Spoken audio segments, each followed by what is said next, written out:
The news from Guyana, the region and the world. Compiled in the News Talk Radio newsroom and powered by demerarawaves.com.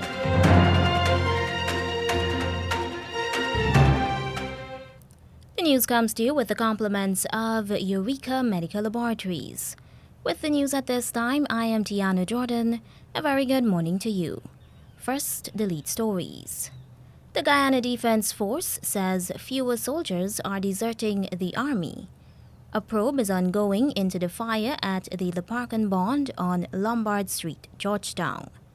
And in regional news, the British Virgin Islands government will soon be testing students for COVID-19. Jamaica has recorded more than 70 murders for this year. And for the international news, we'll bring to you the latest bulletin from the BBC World Service. The details will be coming up right here in just a moment. A COVID-19 PCR test is now mandatory for many routine activities, including travel and return to work purposes. At Eureka, our trained and experienced staff will ensure confidentiality while your test is conducted in a professional and timely manner with results in just 48 hours. So the next time you require an efficient and hassle-free PCR COVID-19 test, call 624-8378, 608-8378, or 623-7233 to schedule your appointment. You can also ask about our house call testing service. And now the news in detail. The Guyana Fire Service is still trying to ascertain the cause of the fire that early yesterday morning destroyed the Leparkan Bond on Lombard Street. No one was injured. Fire Chief Gregory Wickham says firefighters received the call at about 11 hours 43 Sunday night, and when they arrived on the scene, they saw the blaze emanating from the northeast section of the bond. Mr. Wickham says there was sufficient water. A call was made for other appliances to attend to the fire, and that was done. We had 6 appliances on the ground. Also, we had the fireboat, the protector, supplying water from the river.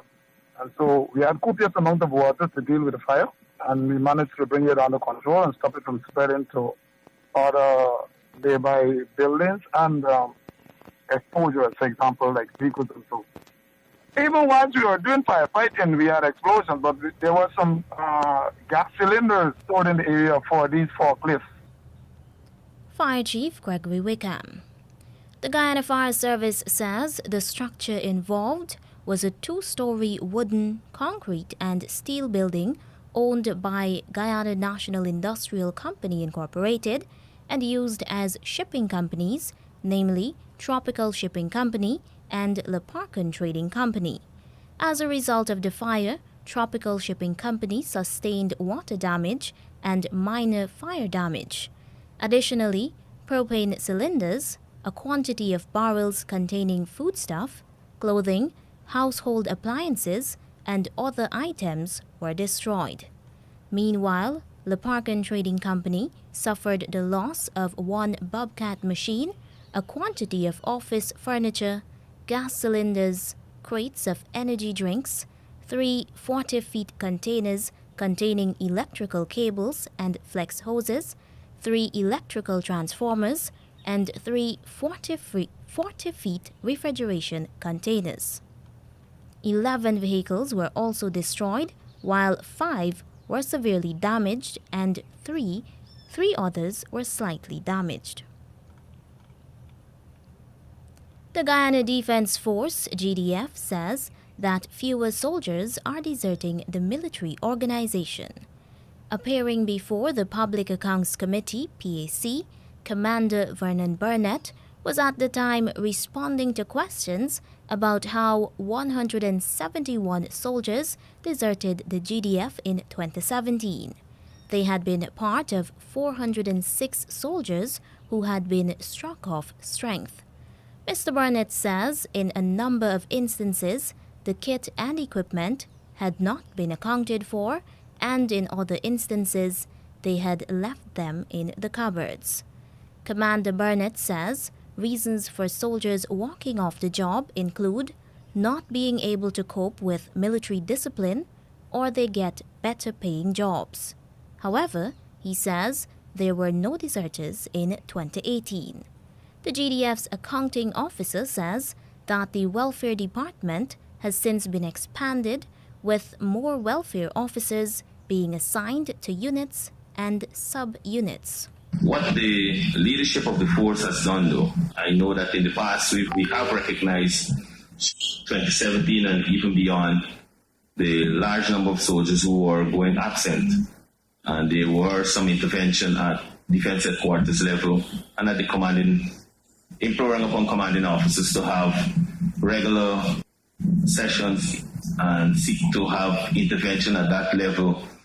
Welfare, they have been bringing to the leadership issues that needed to be looked at, and maybe with the expansion of that department, just maybe that could have been of help. Meanwhile, Commander Burnett says the system of accountability for military kit and equipment has since been improved. An investigation has been launched into the death of 4 children from COVID-19. Health Minister Dr. Frank Anthony says a team of doctors has been assembled to conduct the probe. For at least 4 of these cases, the circumstances where the child died before coming to the hospital, we need to get some more details. So that's something that is ongoing. Within the ministry, we have a small committee of doctors who are going to get these charts and review them more thoroughly and do some interviews with the family of these children. So hopefully that will give us a better understanding of what is happening. The Health Ministry says 892 persons have been tested positive with COVID within the past 24 hours. Of the 158 persons who are hospitalized, 15 are very sick and are receiving intensive care. Doctors have asked 11,196 persons to isolate themselves at home to reduce the chance of spreading the virus. 4 other persons have been quarantined to see if they will develop symptoms of COVID-19.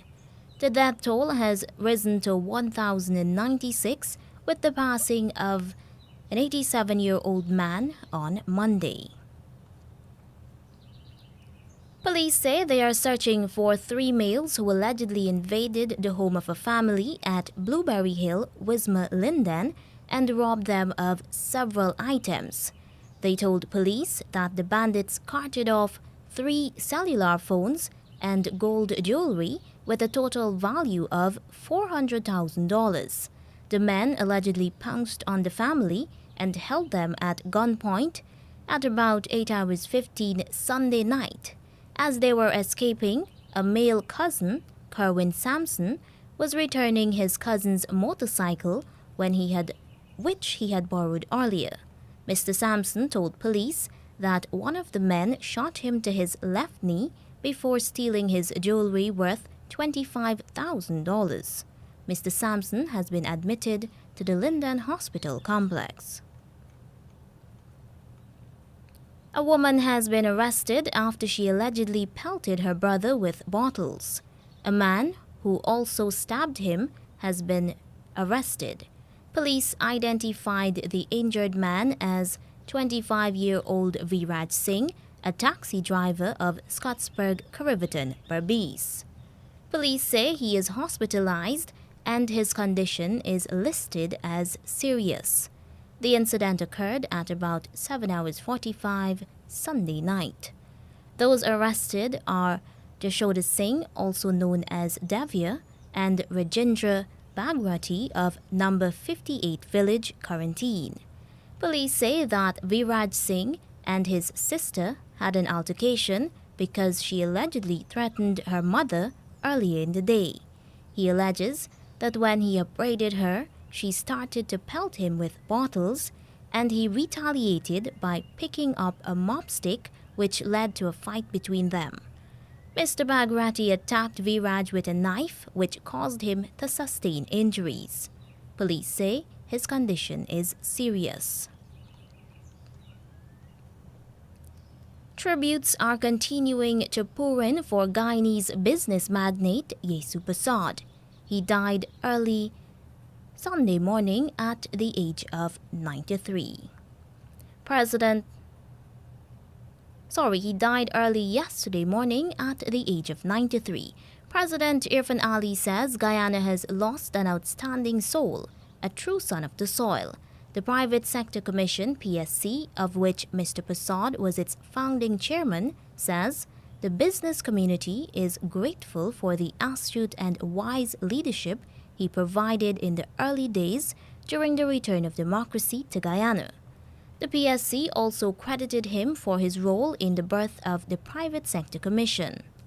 In the area of micro and small business development, the Institute of Private Enterprise, IPED, says that it was Mr. Prasad who had established that institution to assist in business development.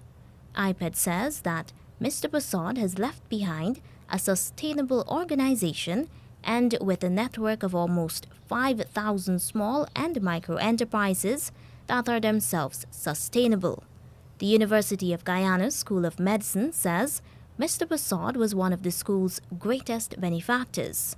The medical school says his legacy will live on in the achievements of all those whose lives he touched, not least current and future generations of UG's School of Medicine graduates. And over now to regional news. In the British Virgin Islands, the Ministry of Health and the Education Ministry are looking at plans to implement COVID testing regimes in schools once these educational institutions reopen for face-to-face learning. In a stakeholder meeting to address the impact of the recent COVID-19 surge, Chief Medical Officer, CMO Dr. Ronald Georges, said these discussions are in their infant stages. He also said testing children on a regular basis once school returns face-to-face is one of the ways to ensure the safety of everyone and prevent the spread of COVID-19 in the territory's educational institutions. The acting CMO said the testing, like in the UK and the US, will either be the saliva test or the nasal test. He clarified that the nasal test that would be conducted is not the nasopharyngeal test. The nasopharyngeal test is the one that goes to the back of the throat, and people often refer to it as the brain scrape. He also warned parents that once schools return to face-to-face, it is important not to send sick children to school. According to Dr. Georges, COVID-19 symptoms in children tend to be mild and therefore easily transmissible. Antigua and Barbuda's Commissioner of Police, Atlee Rodney, had a stern word for home and property owners who he believes are not taking sufficient preventative measures against theft on their compounds. He noted that there has been a sustained rise in theft for the year 2021. The police commissioner says this sort of crime continued to dominate the criminal statistics, accounting for 57% of the crimes committed last year. The highest figures come from breaking and larceny, 24%, and larceny, 33%. These same crimes accounted for 59% of reports in 2020. Mr. Rodney blamed homeowners and businesses for negligence, saying after 2 years of advocating, they were still not adhering to crime prevention tips. Jamaica has recorded 2 consecutive weeks of 30-plus murders since the start of the year, bringing the homicide tally to 72 as of January 15th. The Jamaica Gleaner reports that for the corresponding period in 2021, 58 murders were recorded. According to the latest statistics from the Jamaica Constabulary Force, 35 Jamaicans were murdered last week. This represents a 24% increase year on year. For the first week of 2022, The JCF said 37 murders were committed. Additionally, 35 people have been injured in shootings since the start of the year. For the corresponding period in 2021, 48 persons were shot and injured. Other serious crimes like rape and break-ins have recorded a decrease. And now for the international news, here's the latest bulletin coming from the BBC World Service.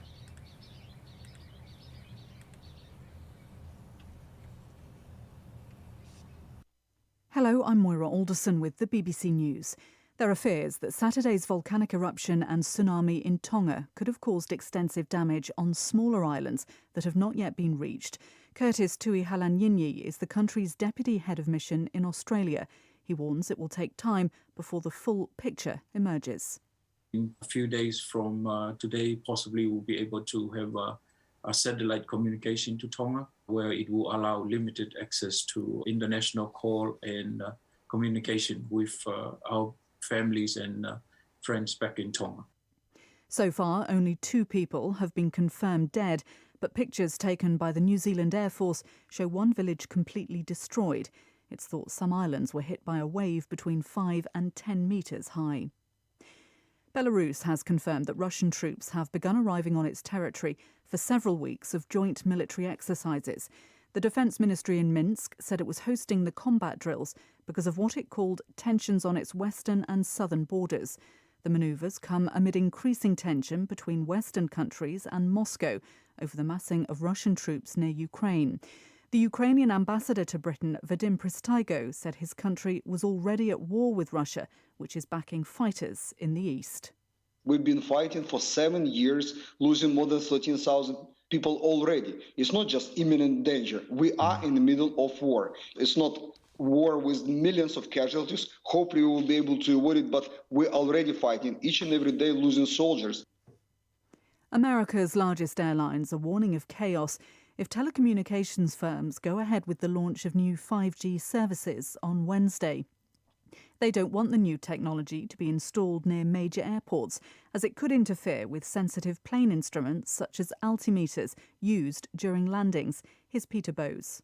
The Federal Aviation Administration says it's cleared about a dozen different types of aircraft to come into land in poor visibility after the introduction of 5G. That's about 45% of the US fleet. Of course, that leaves about 55% not cleared, and that's where the concern is. And the airlines, in a letter to the administration, pointing out the potential dire consequences, perhaps most importantly for the wider economy and the supply chains that could potentially be disrupted. Reports from the Yemeni capital Sana'a say there have been multiple civilian deaths in Saudi-led bombardments, retaliating for Monday's Houthi rebel airstrike on the United Arab Emirates. Sana'a residents told Reuters 14 people were killed in a single building, including a former military official, his wife, son and other family members, while the Houthis, who control the city, say strikes left a total of about 20 dead and injured a dozen more. BBC News. A court in Norway is hearing the request for parole of the far-right extremist who murdered 77 people 11 years ago. Anders Behring Breivik has served 10 years of a 21-year jail term. His request for early release is expected to be denied. The Editors Guild of India has condemned the decision to close the independent body representing journalists in Indian-administered Kashmir. It described the official expropriation of the Kashmir Press Club building in Srinagar as a brazen coup. Ben Lowings reports. Armed police officers and a group of pro-government journalists entered the Kashmir Press Club's premises on Saturday without a warrant. The journalists declared themselves the new interim management. The police said they were enforcing an order to scrap the club's registration. Dozens of journalists have been harassed and detained in Kashmir in recent months. 2 weeks ago, one reporter was arrested merely for having posted on social media a video that showed a family protesting against the Indian government. The Nigerian authorities have filed new charges against a separatist leader whose trial is due to resume today. Nnamdi Kanu heads the indigenous people of Biafra, which the government says was behind a string of attacks last year on police stations and government offices in the southeast of Nigeria. The group denies any involvement in the violence. Mr. Kanu has pleaded not guilty to 7 charges, including terrorism and treason. The Speaker of Indonesia's Parliament says a bill has been passed to relocate the capital from Jakarta to Kalimantan on the island of Borneo. Parliament sat late into the night to approve the new state capital law, which provides a legal framework for funding and governing the plan. Work on constructing the new capital, which will be called Nusantara, is expected to start in 2024. Jakarta has been plagued by chronic traffic, overcrowding and coastal flooding. BBC News. The news came to you with the compliments of Eureka Medical Laboratories. Don't let the fear of contracting the coronavirus disease deter you from seeking the medical care you need. At Eureka Labs, we ensure the safety of our clients and staff with our rigid sanitization routine. This involves the use of ultraviolet lights to effectively rid the air and all surfaces of viruses and bacteria that may be present throughout the lab daily. The light works to rapidly inactivate microorganisms through a physical process that is invisible to human eye. So the next time you need a checkup, don't hesitate to give us a call on 225-7574 to schedule your appointment. And now to end the news, here's a recap of the leads. The Guyana Defense Force says fewer soldiers are deserting the army. A probe is ongoing into the fire at the Leparkan Bond on Lombard Street, Georgetown. And in regional news, the British Virgin Islands government will soon be testing students for COVID-19. Jamaica has recorded more than 70 murders for this year. And that's the end of the news.